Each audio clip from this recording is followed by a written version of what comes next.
If there was a toolkit for circular tech habits, what would it look like? Welcome to the Circular Future, showcasing stories of circularity that reshaped how businesses operate and how you can do it in your organization too.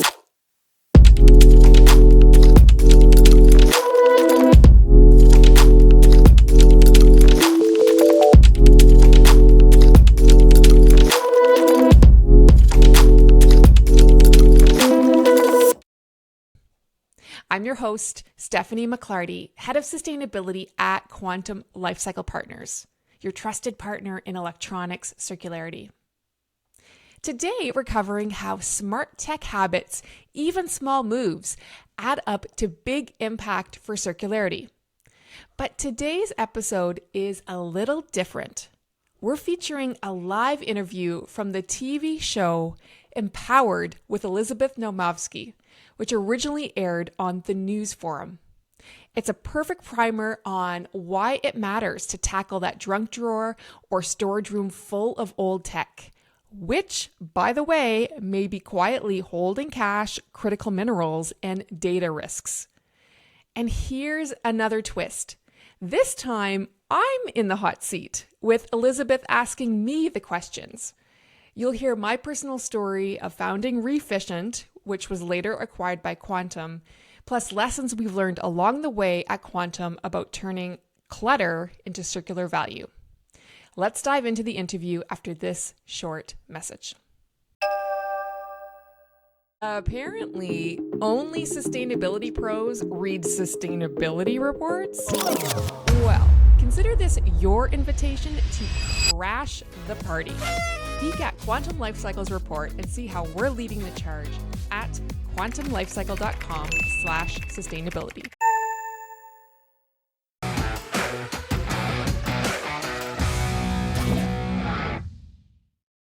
Welcome to Empowered. I'm Elizabeth Nomovsky, and welcome to Planet Positive Practices.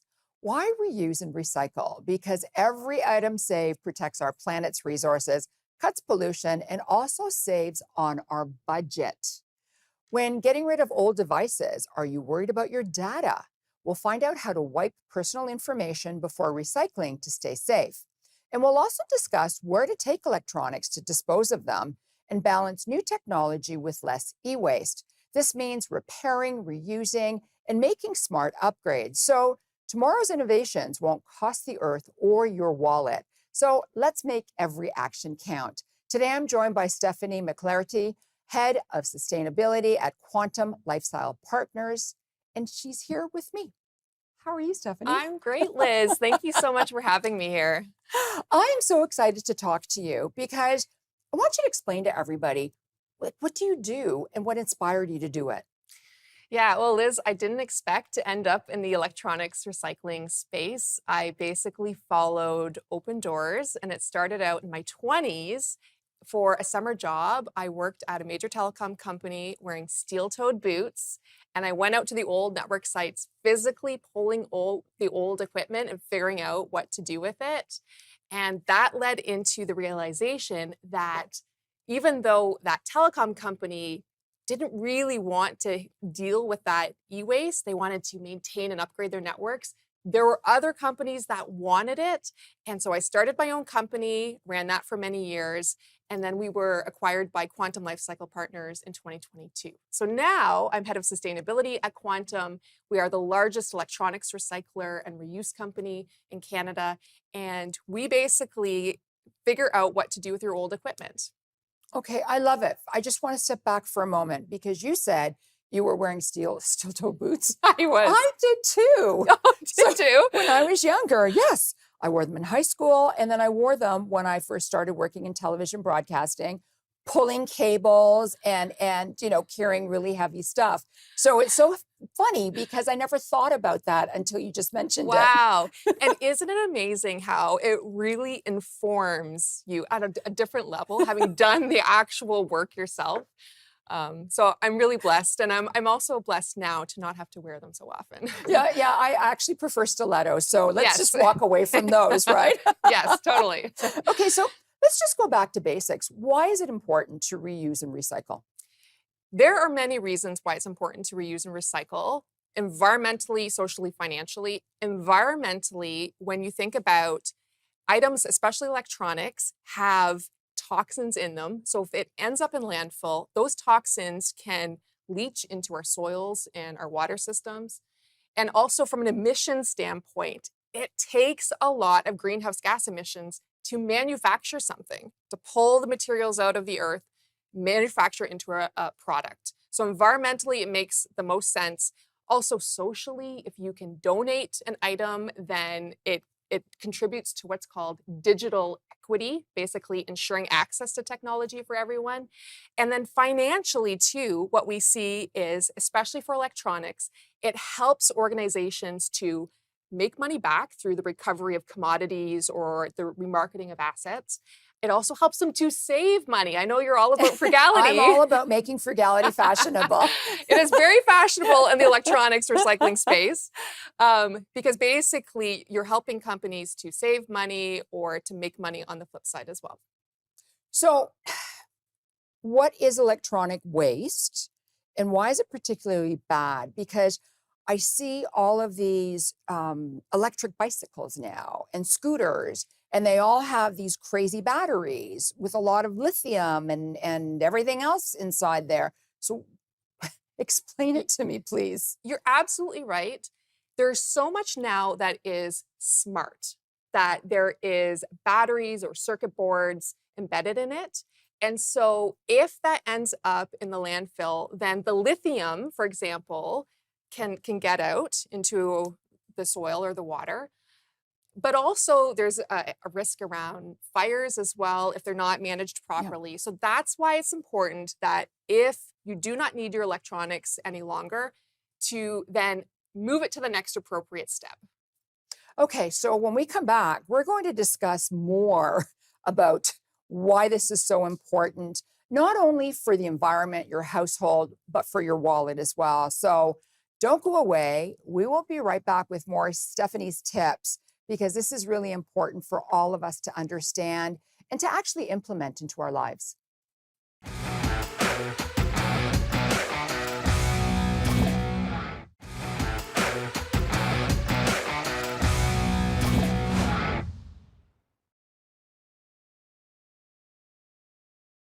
Welcome back to Empowered. I'm Elizabeth Namofsky. Today we're discussing planet positive practices for work and life. So Stephanie, are we good at recycling? Because I feel that I'm a really good citizen because I keep filling up that blue bin.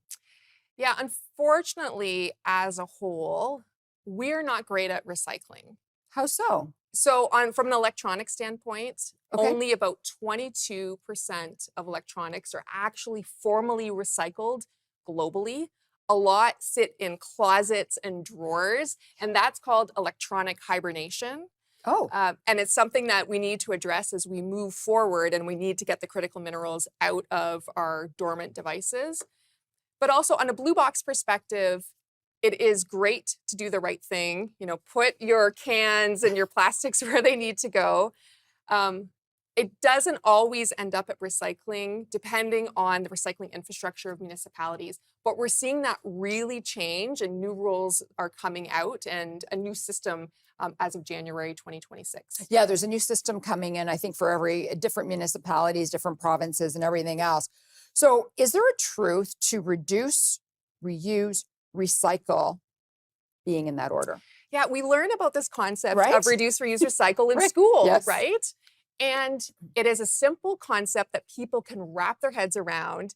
It actually does have a lot of truth to it. It may not be perfect, but it does have truth. Why? Because you should start on the reduce level. Reduce your need for items. You know, think twice about, do you really need to buy something new? And that saves your wallet as well. It does save your wallet, absolutely. Also look at reducing your impact. So it could be, in terms of devices, unplugging them at night so they don't trickle the energy. And what's so interesting, Liz, is that in nature, there is no waste. Everything is reused and recycled. So when we think about eliminating waste through reduction, that's really the best outcome. Next best is reuse. Reuse of full devices, reuse of parts of it is also really good. because we're avoiding the emissions of new manufacturing. And then like the last step, which is an important piece of the puzzle, is recycling. And that means that we can like break it down and reuse the actual commodities within. It can be energy intensive to do so. It is a great practice, but it really should come after reuse and after reduce.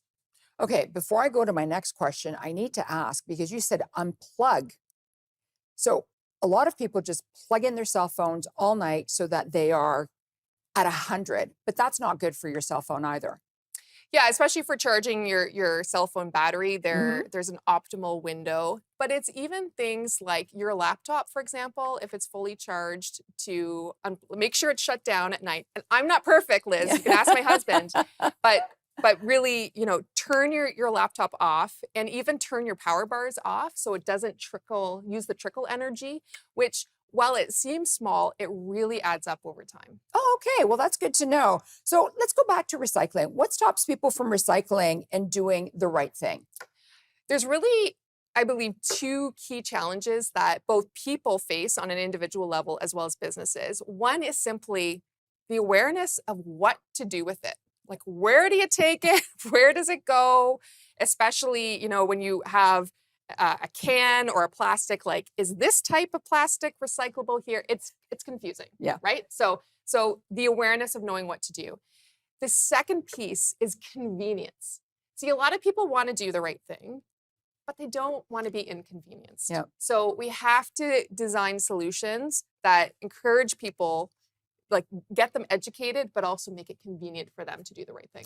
I think you're 100% correct, because if it's inconvenient and I have to drive 2 hours to do something, I can think of better things to do with 2 hours rather than spend it in the car each way.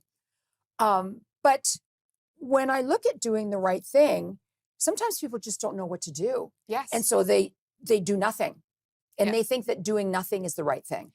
And I think one of the key things that people really need to get is you need to start somewhere. Like, do something. Do one thing that is a planet-friendly practice, one thing that's different, that's new. October is Circular Economy Month, so it's a perfect time to like look at recycling and circularity, what you can do for that. Okay, well, this is great, because when we come back, we're going to talk about what to do with our phones, like where to take them and how to clean them up so that we protect ourselves with a lot of our private information, which is really, really important. So please don't go away. We'll be right back for more.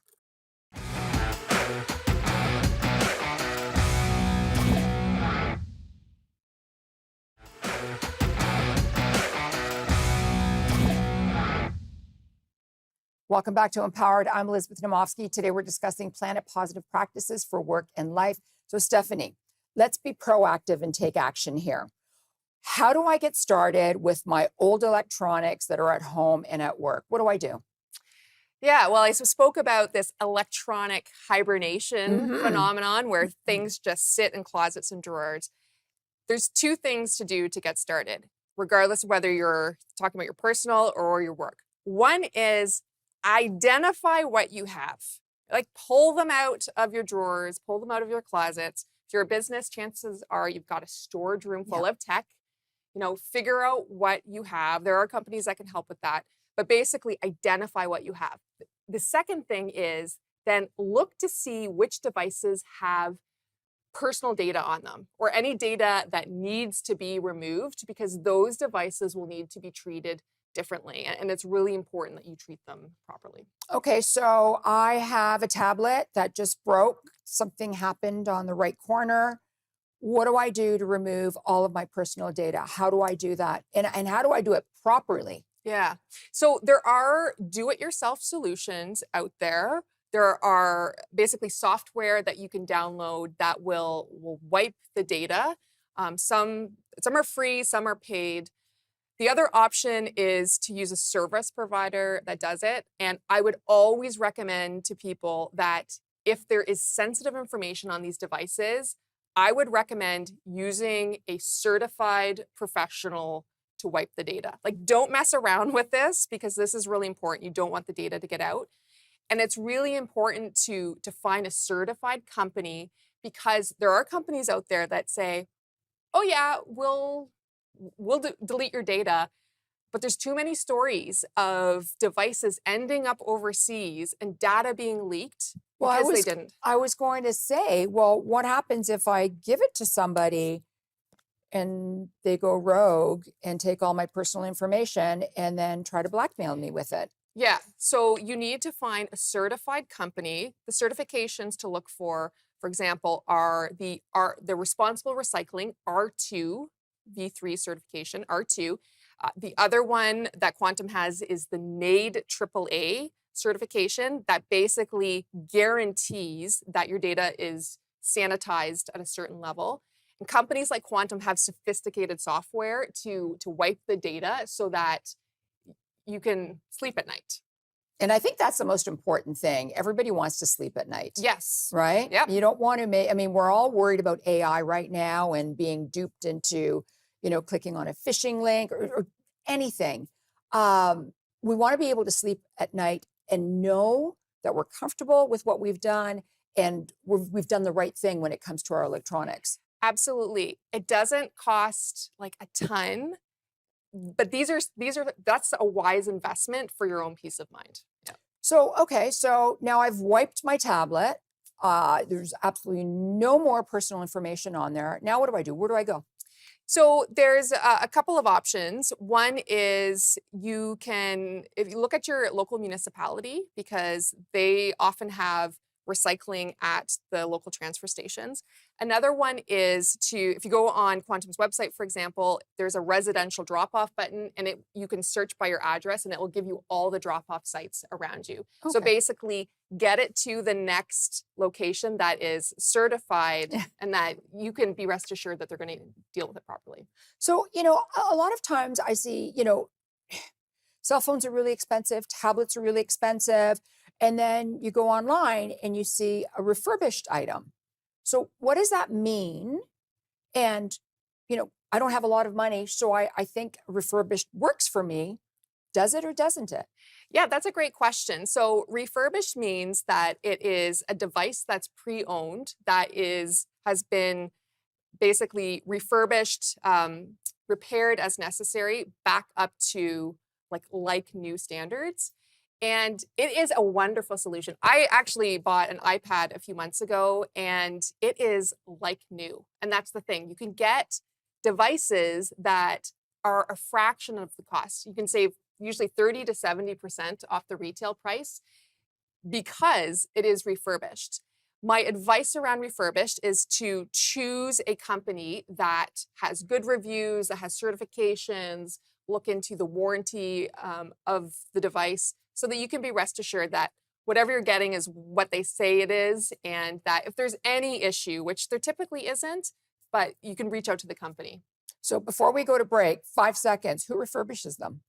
Well, Quantum does. QNovum is a good site. Best Buy.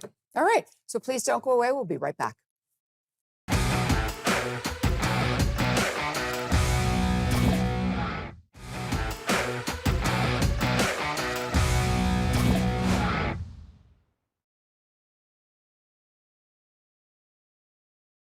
Welcome back to Empowered. I'm Elizabeth Nomofsky. Today we're discussing planet positive practices for work and life, and I'm joined by Stephanie McClarty. She's the head of sustainability at Quantum Lifecycle Partners. Okay, Stephanie, last segment. So we've got a lot to put in here, right? Absolutely. So let's go thought-provoking now. Right. How do you balance the need for new technology with the goal of reducing your e-waste? Liz, I think this is a really important question of our times, right? We want to move forward, but how do we do that in a way that is responsible and that honors the planet? So one of the key things really is to ask the question, do I really need this device? Determine if this is a need or a want. There might be some cases where it is a need, fine. But in a lot of cases, it's a want. Well, in that case, maybe it's appropriate to step back and think, well, maybe I won't buy a new device every year. Maybe it's every other year, every 3 years to really upgrade. So really try that on personally of do I really need this device? The second piece of it is then, if you do choose to upgrade, then make sure that your old device, is properly reused, recycled, that it goes into the right channels and it just doesn't just sit in a drawer. So, okay, what if I just bought a new phone, like right now today, but I want to keep my old phone just in case this one falls into the water or something happens to it. I drop it, it's broken, smashed to pieces. Isn't it smart to keep my old one in my drawer just in case I use it? Or, sorry, in case I need it? In case you need it. Well, it does happen that devices get broken, but a lot of them can be fixed pretty quickly as well. It might be okay to keep your phone for a certain period of time. If that actually helps you to sleep at night, fine. But there is a thing called cluttered garage syndrome, where we think we're going to need something and we just shove it into the garage until it becomes too cluttered. Not my garage. Okay, no, I didn't think so. So what I would suggest in that case is, sure, keep it, but give yourself a time frame, because after a certain period of time, you're not going to go back to that phone anyways. You would, if your phone breaks, if it can't be repaired, you would get a new one. So give yourself a cutoff and make a note in your calendar. Okay, well, that's good. So how do you encourage coworkers or other community members to adopt better recycling? I think the overwhelm around recycling and what to do, the lack of awareness is so real. So one of the best things to do is to not tackle everything at once, but instead choose one area. Start somewhere, choose that one area, really, educate others, and, perhaps build a collection event or some kind of activity, maybe do cleanup of that one thing, so that people get buy-in and that they understand, the impact of it. The other thing that I really suggest is, when you're choosing that one thing, is to think about an area where there's a payoff for something else. So on a personal level, maybe you're dealing with, maybe it's the phone that's in your in my drawer. In your drawer. It's like, okay, I'm giving myself this amount of time and then I'm going to deal with it. On a work level, maybe it's, I've got a storage room full of tech. I need to deal with that. And when I do, I'm going to have peace of mind. There's going to be the payoff of peace of mind. Right. So choose that thing where there's also an additional payoff if possible. So we have less than a minute left, about 45 seconds. If you could change one thing about how society handles waste, what would it be?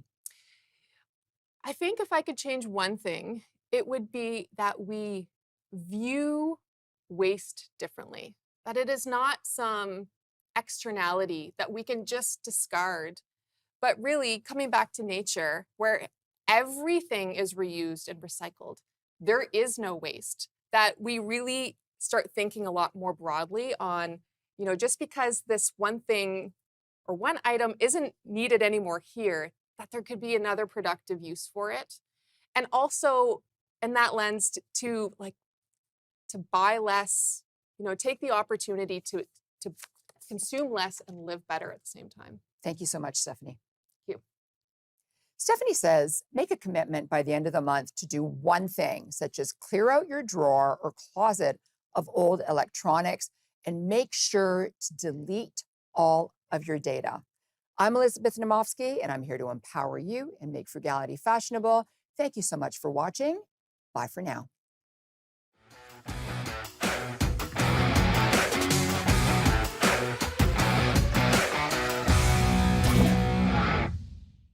And remember, if you are looking for a partner to help you repair, reuse, and recycle your electronics, we'd love to chat. Head on over to quantumlifecycle.com and contact us. This is a Quantum Lifecycle podcast, and the producer is Sanjay Trivedi. Thank you for being a circular future champion in your company and beyond. Logging off.